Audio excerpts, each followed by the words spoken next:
Can you imagine a party where every movement from the slightest gesture to walking across the room and every visual detail from furniture to hemline length were governed by a complex system of rules and procedures?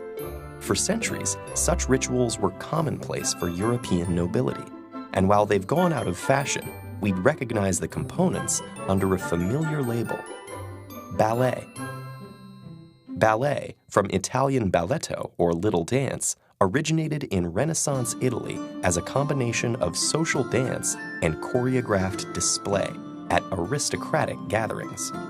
In many aspects, it was a way of controlling people in court with acceptable forms of behavior, such as the manner in which people stepped, bowed, or took someone's hand.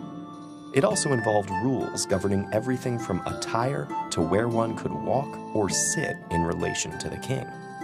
Over time, the study of ballet became a central element of court life, and proper grasp of the etiquette could make or break one's success as a courtier. Many of these court gestures can still be seen in modern ballet techniques. Ballet was brought to France in the 16th century by Catherine de' Medici, the Italian wife of King Henry II.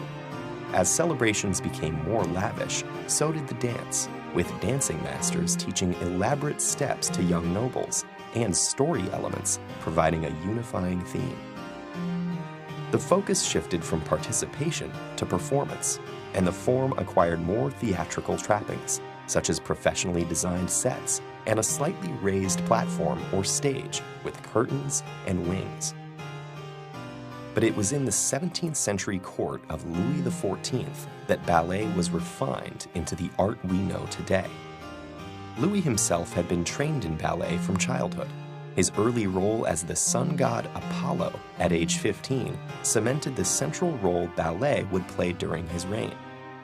It also earned him the title of Sun King, with his splendid golden costume and choreography that promoted the idea of the king as a divinely ordained ruler. Louis would go on to perform 80 roles in 40 major ballets, either as a majestic lead or sometimes playing minor or comedic parts before emerging in the lead role at the end. He trained daily in ballet as well as fencing and riding, and through his example, dancing became an essential skill for all gentlemen of the era. But Louis XIV's main contribution to ballet was not as a performer. His founding of the Royal Academy of Dance in 1661 shifted control of ballet from local guilds to the royal court. As director, he appointed his personal ballet master and frequent performance partner, Pierre Beauchamp, who codified the 5 main positions of the body still used today. Through his collaborations with Jean-Baptiste Lully, the director of the Royal Music Academy, and famed playwright Molière, Beauchamp helped establish ballet as a grand spectacle. And in 1669, a separate ballet academy was founded. The Paris Opera Ballet survives today as the oldest ballet company in the world. Ballet moved away from the royal court to the theater and survived the democratic revolutions and reforms that followed over the next century. With the advent of the Romantic movement, fantasy and folklore themes became common motifs. And though the influence of ballet in France would decline, other countries such as Russia would play a major role in its further development.